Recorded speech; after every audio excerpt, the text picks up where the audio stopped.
Now I try this again once. Now I have my glasses and maybe I'll be able to read it a little better. Tonight we're going to read the Pennsylvania Dutch Night Before Christmas.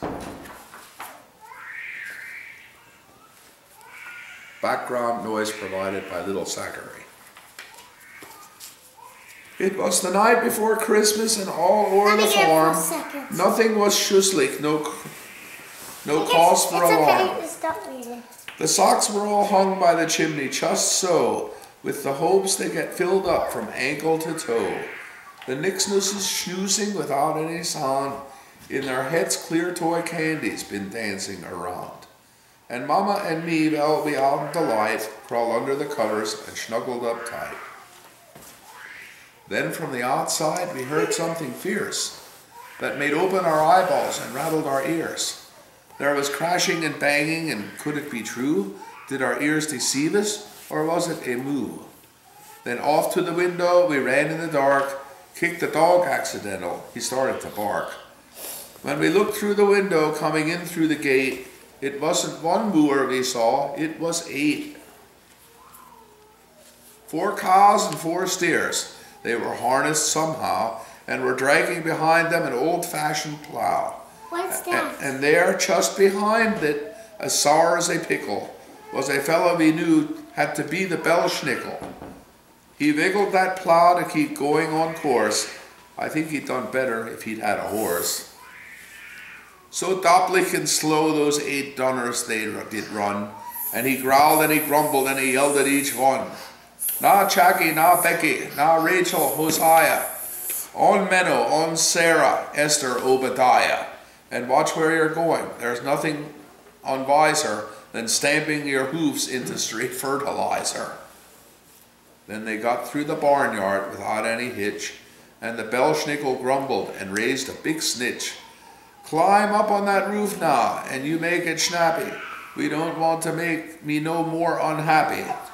Macht auf on that trellis, then to the porch roof, and don't get no ivy vines caught in your hoof.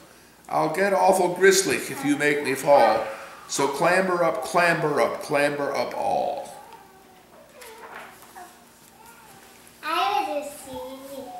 Like the chickens all look when to fly they are trying, or the mess kids are making when shoes they are tying, so clumsy they climbed up an inch with each moo, but somehow they made it, and it wonders me too.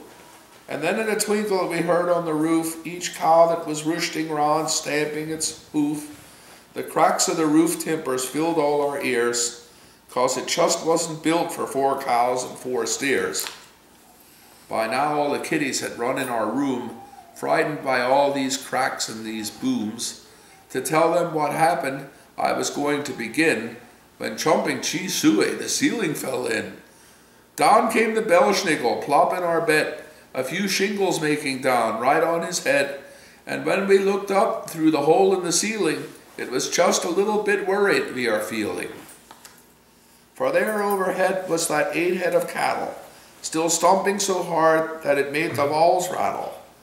We felt as if we'd all been cursed and verhexed, and that cows would fall down into our bedroom next.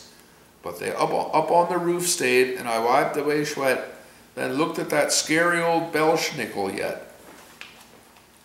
He had got to his feet and was brushing his breeches, holding his sack and using his switches. He was dressed all in black from his toes to his hat, and he frowned and he said, "Hey, what are you looking at? Ain't you never seen no Belschnickel before?" Well, I had, but the others had come through the door. His beard was all strupplich, as wide as snowfall, and his belly so skinny it nearly was all. I couldn't help thinking that this crabby guy could use a few dumplings and some shoofly pie. His eyes, they looked angry, but though they seemed wild, when he looked at the kiddies, he just sort of smiled. Then he wiped it away like he'd made a mistake, or for him some schnitz and nepp Mama should make. Then he asked all the kiddies, "Have you been bad or sweet? If it's good that you've been, then I'll give you a treat. But if you've been bad, then I'll warm your britches with one of my special bad kitty switches." They said they'd been good and were telling the truth, Still he glowered at Amos and grimaced at Ruth. He frowned down at Abner, who just kind of grinned, and the Belschnickel leaned down and tickled his chin. "Och, crabby I might seem, but don't you forget, I ain't never had to spank one kitty yet. It just must be something around in the air, makes the kitties act better at this time of year." So his switches he dropped, and he opened his sack, and he handed out oranges, yo-yos, and chacks, a dolly for Ruth, and a wood horse for Amos. We laughed as we watched him, and who could blame us? And finally he gave to Abner a teddy.